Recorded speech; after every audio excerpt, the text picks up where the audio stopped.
نحمده ونصلي على رسوله الكريم أما بعد فأعوذ بالله من الشيطان الرجيم بسم الله الرحمن الرحيم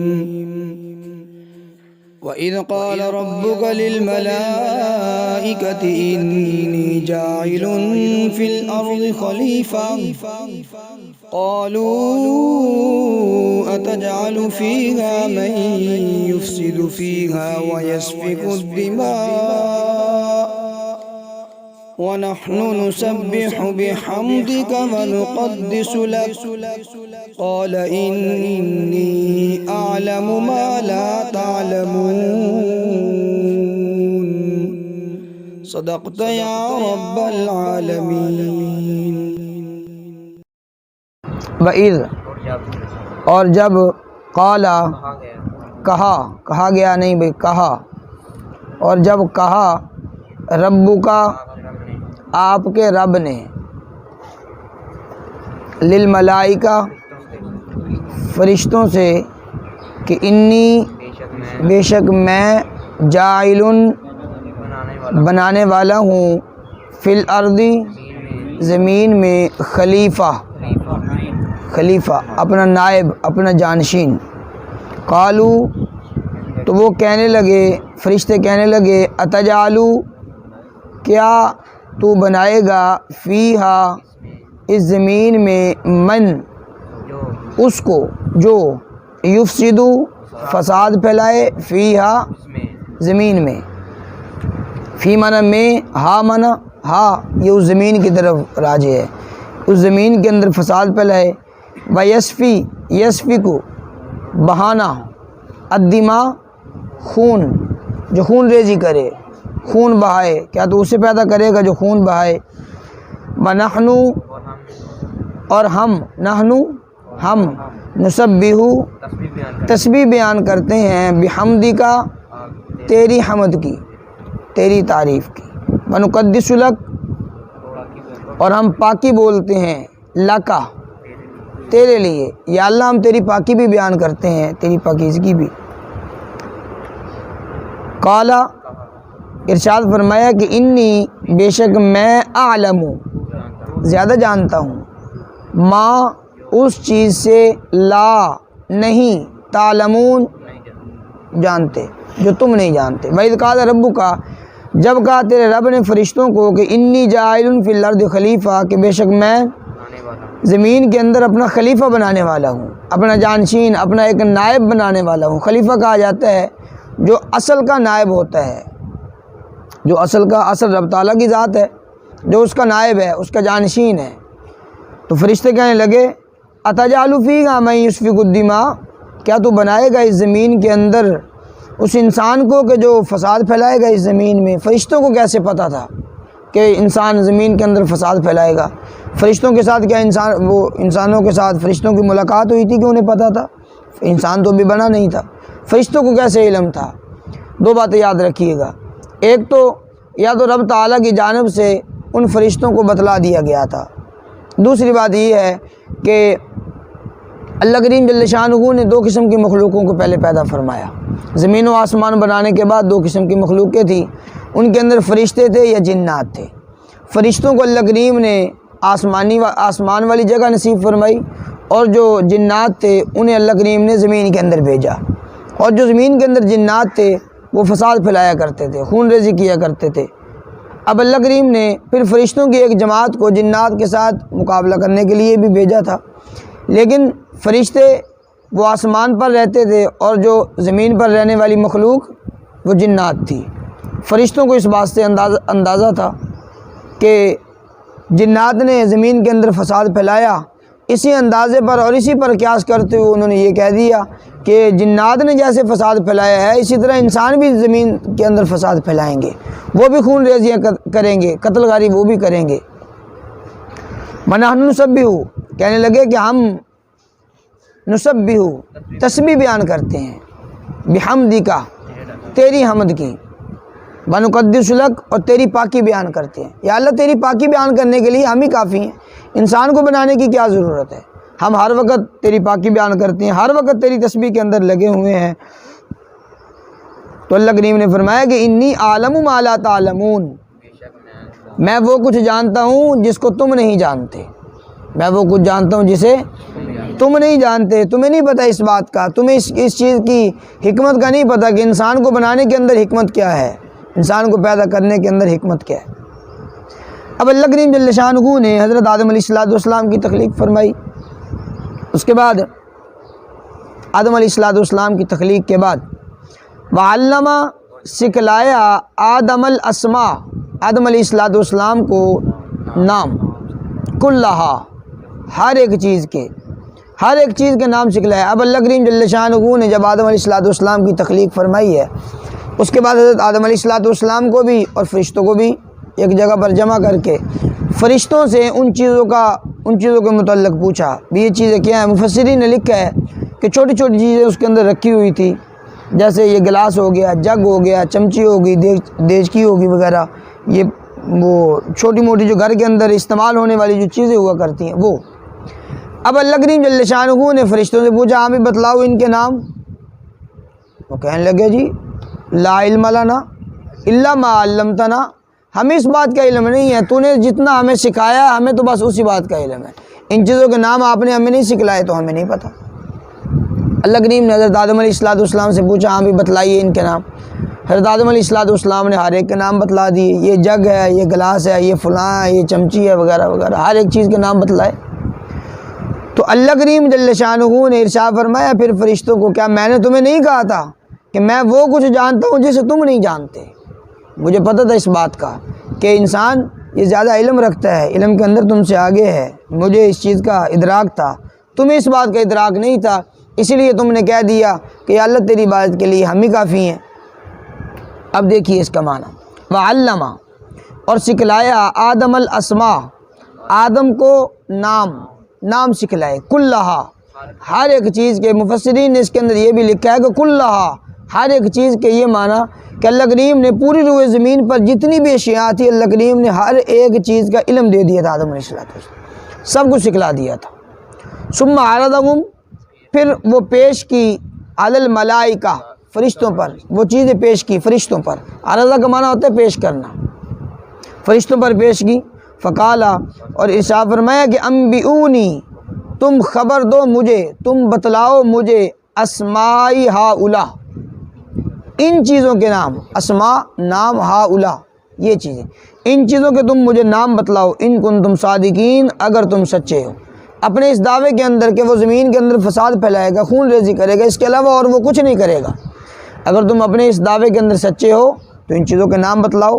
قالو، تو فرشتے کہنے لگے سبحانک، تیری ذات پاک ہے، ساری پاکیاں تیرے لیے ہیں، تیری ذات پاک ہے، لا علم لنا، لا نہیں ہے علم لنا ہمارے لیے، یعنی ہمیں کوئی علم نہیں ہے، الا مگر ما وہ کچھ علمتنا جو تو نے سکھایا، نہ ہمیں جو تو نے ہمیں سکھلایا، اس کے علاوہ ہمیں اور کسی چیز کا علم نہیں ہے۔ انک انت العلیم الحکیم، بے شک تو العلیم، ہر چیز کو جاننے والی ذات ہے، الحکیم، حکمت والی ذات ہے، حکمت رکھنے والی، یا اللہ تیرے ہر کام کے اندر حکمت ہے، تو ہر ایک چیز کو جاننے والی ذات ہے۔ قال یا آدم، پھر اللہ کریم نے حضرت آدم علیہ السلام کو ارشاد فرمایا کہ یا آدم، اے آدم، انبئہم، انبئ، آپ بتلائیے، ہم ان کو، ان فرشتوں کو، باسمائہم، ان چیزوں کے نام، یہ چیزیں پڑھی ہیں ان کے نام بتلائیے۔ فلما، پس جب انبأ، خبر دی، ہم ان فرشتوں کو، باسمائہم، ان کے ناموں کی، حضرت آدم علیہ السلام نے جب ان کے ناموں کی خبر دی، انہیں بتلا دیا، تو قال، اللہ کریم نے فرمایا کہ علم، کیا، علم اقل لکم، علم کے شروع کے اندر جو حمزہ ہے اس کا معنی کیا، لم نہیں، اقل میں نے کہا تھا، کیا میں نے نہیں کہا تھا، لکم تمہارے لیے، تمہیں، کیا میں نے تمہیں یہ نہیں کہا تھا کہ انی، بے شک میں، اعلم، زیادہ جانتا ہوں، غیب السماوات والارض، زمین و آسمانوں کی چھپی چیزوں کو، غیوب کو، جتنے بھی زمین و آسمانوں کے اندر غیب ہیں ان کو میں زیادہ جانتا ہوں، وعالم، اور میں زیادہ جانتا ہوں ما تبدون، جس کو تم ظاہر کرتے ہو، وما تکتمون، اور وہ چیز تم تکتمون، جسے چھپاتے ہو، جس چیز کو تم چھپاتے ہو، جس چیز کو تم ظاہر کرتے ہو، اس کو میں زیادہ جانتا ہوں۔ کیا میں نے تمہیں یہ نہیں کہا تھا، کھڑا ہو جا، کیا میں نے تمہیں یہ نہیں کہا تھا کہ میں زیادہ جانتا ہوں؟ وَإِذْ قُلْنَا لِلْمَلَائِكَةِ اسْجُدُوا لِآدَمَ فَسَجَدُوا إِلَّا إِبْلِيسَ۔ اب حضرت آدم علیہ السلام کی عظمت فرشتوں پر یہ ظاہر ہو چکی تھی کہ زیادہ شان ہے، زیادہ شان رکھتے ہیں، زیادہ علم رکھتے ہیں حضرت آدم علیہ السلام۔ اب دیکھیے یہاں پر فرشتوں کا اور حضرت آدم علیہ السلام کا تقابل تھا، تو ان کے اندر زیادہ علم کسے تھا؟ حضرت آدم علیہ السلام کو۔ اور دوسرے مقام پر اللہ کریم نے ارشاد فرمایا کہ یفعلون ما تؤمرون، انسانوں جو کچھ بھی تم کرتے ہو فرشتے اس چیز کو زیادہ جانتے ہیں، فرشتے اس چیز کو جانتے ہیں، یفعلون، جو کچھ بھی تم کرتے ہو۔ تو یہ سورۃ انفطار کے اندر اللہ کریم نے اس کے متعلق ارشاد فرمایا کرامن کاتبین یعلمون ما تفعلون، وہ جانتے ہیں فرشتے جو کچھ بھی تم کرتے ہو۔ تو اب جب عام انسانوں کا اور فرشتوں کا تقابل ہوا تو ان میں سے کون زیادہ علم رکھتا ہے؟ فرشتے زیادہ علم رکھتے ہیں، زیادہ جانتے ہیں، لیکن عام انسانوں کے مقابلے میں فرشتے۔ لیکن جب فرشتے نبی کے مقابلے کے اندر آئے تو کس کا علم زیادہ ہوا؟ نبی کا علم زیادہ ہوا۔ تو پھر جب انبیاء، تمام انبیاء اور آقا کریم علیہ السلام کو دیکھا جائے تو سب سے زیادہ علم اللہ کریم جل شانہ نے اپنے محبوب کو عطا فرمایا۔ کون ہوتا ہے پھر جو حضور علیہ السلام کے علم کا توازن کرنے والا، کہ اس کا اتنا علم ہے، حضور کے پاس اتنا علم ہے، اتنا علم ہے، اتنا علم ہے، وراء الورا اللہ کریم نے علم عطا فرمایا ہے کہ فرشتوں سے بھی زیادہ ہے، انبیاء سے بھی زیادہ علم اللہ کریم نے اپنے محبوب کو عطا فرمایا۔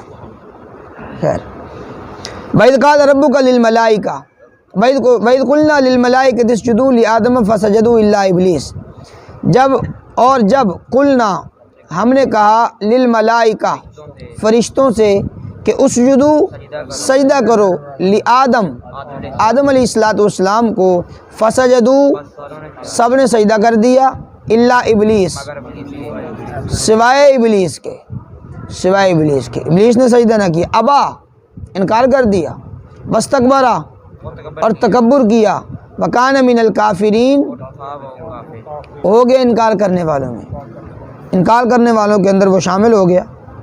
اب پہلے اللہ کریم نے حضرت آدم علیہ السلام کی عظمت بتلائی، عظمت کو اجاگر کیا فرشتوں پر، جب عظمت کو اجاگر کر دیا اب رب تعالیٰ نے سجدے کا حکم فرمایا ہے۔ یاد رکھیے گا سجدہ دو طرح کا، پہلی امتوں کے اندر بھی سجدہ تھا، اب بھی سجدہ ہے، لیکن یاد رکھیے گا سجدہ دو قسم کا ہوتا ہے۔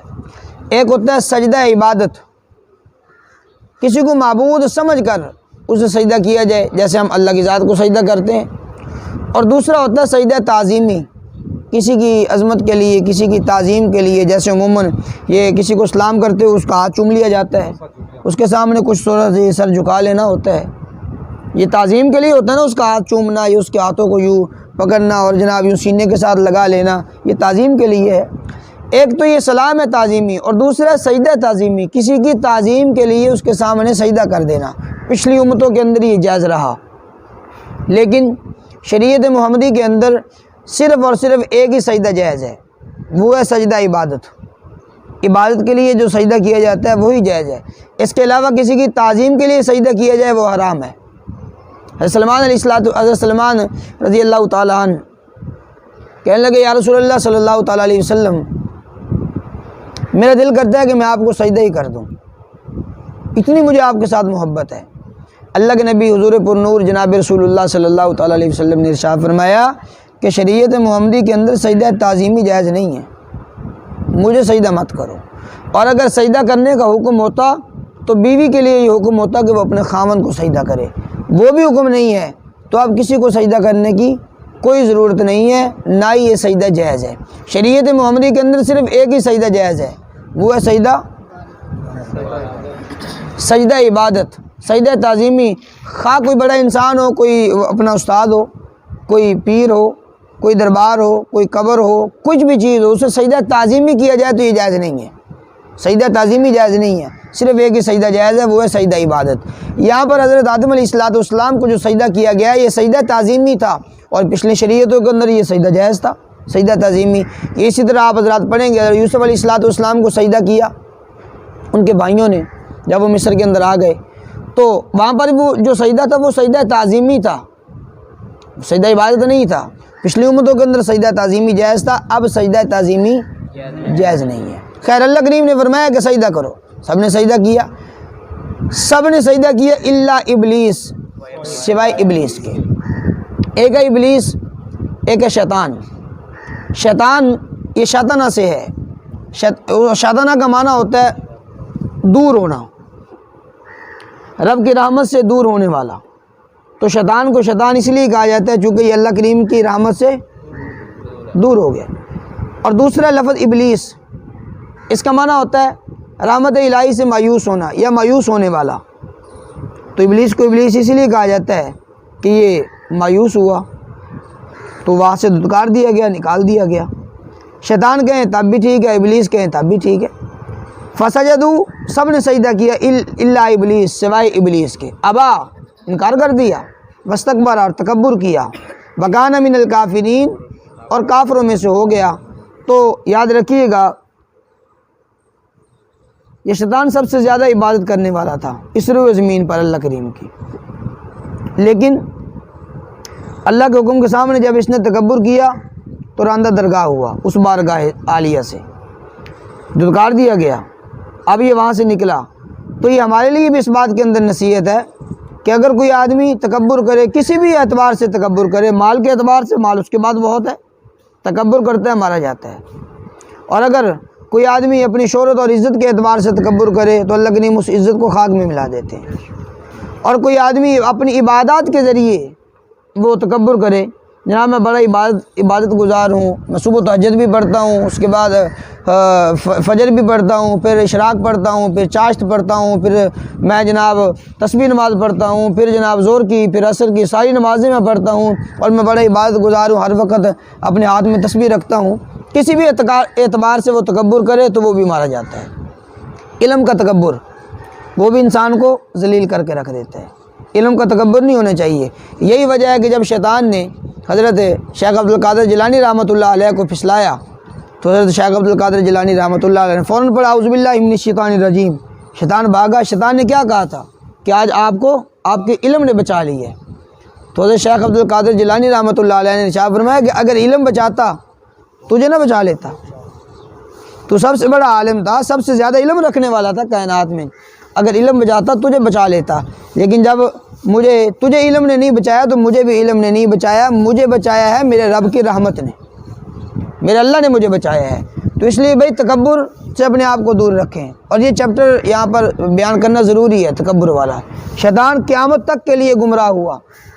اللہ کریم نے فرمایا وَإِنَّ عَلَيْكَ اللَّعْنَةِ إِلَىٰ يَوْمِ الدِّينِ، فیصلے کے دن تک، جزا سزا کے دن تک تو لعنتی ہے، تجھ پر لعنتیں برسیں گی۔ اس لیے تکبر سے اپنے آپ کو بچا کے رکھے بھائی۔ تکبر یہ بڑی مار دیتا ہے انسان کو، ہر اعتبار سے مارا جاتا ہے جو انسان تکبر کرتا ہے۔ اس لیے تکبر سے اپنے آپ کو محفوظ رکھیں۔ اللہ کریم سے دعا ہے کہ رب تعالی ہم تمام مسلمانوں کو ہر قسم کے ظاہری باطنی تکبر سے، ریاکاری سے اور دکھلاوے سے رب تعالی ہماری حفاظت فرمائے۔